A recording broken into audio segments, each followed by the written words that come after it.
apresentando a lição de sábado, 20 de julho de 2024. Parábolas. Verso áureo. Então lhes disse: prestem bem atenção no que vocês ouvem.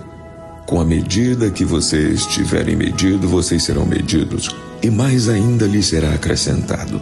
Pois ao que tem, mais será dado, e ao que não tem, até o que tem lhe será tirado. Marcos capítulo 4, versículos 24 e 25. Pensamento. O homem que não está preparado para prestar obediência à palavra de Deus não é capaz nem de ouvi-la corretamente.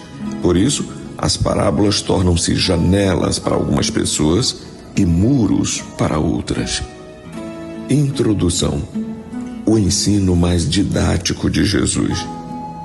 Jesus gostava de falar seus ensinos através de parábolas que muitas vezes eram histórias da vida real, de elementos da natureza e do trato espiritual.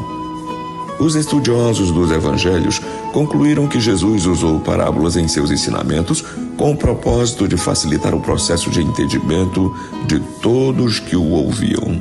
Dessa maneira, trazia a compreensão às coisas do reino de Deus através de uma linguagem que era familiar e natural aos seus ouvintes.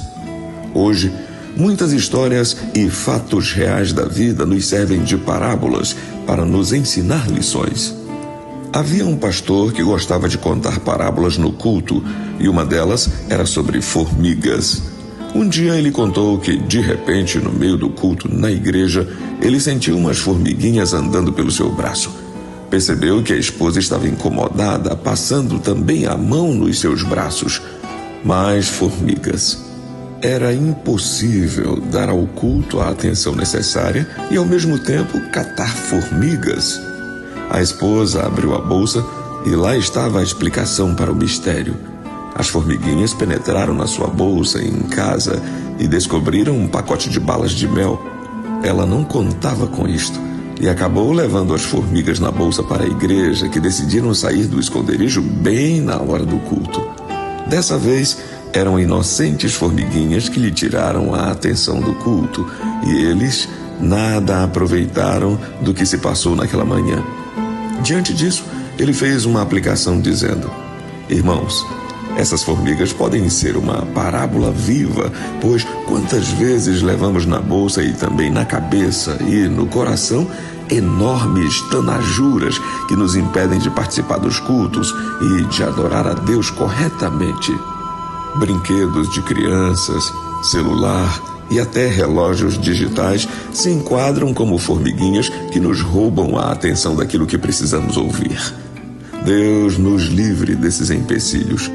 O Evangelho de Marcos é um evangelho de ação. Ele contém poucas parábolas, apenas 7, das quais 5 estão no capítulo 4.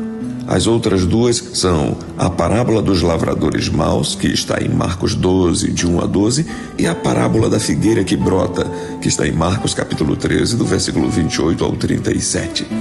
Essas parábolas obedecem a 3 critérios em sua narrativa, que são: primeiro, exposição da parábola; segundo, o motivo da parábola ser contada; e terceiro, a interpretação da parábola.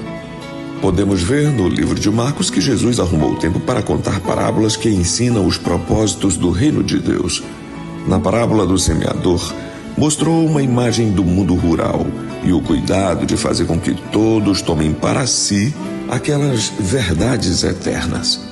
A lamparina representa a manifestação clara do reino de Deus na pessoa de Jesus, como uma luz que ilumina a vida.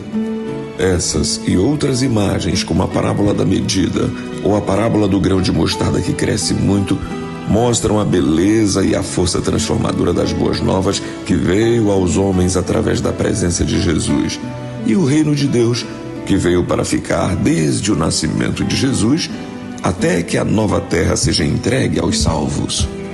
Vamos então explorar durante toda essa semana essas parábolas e aprender com elas a vontade de Deus para a nossa vida. Que Deus nos abençoe.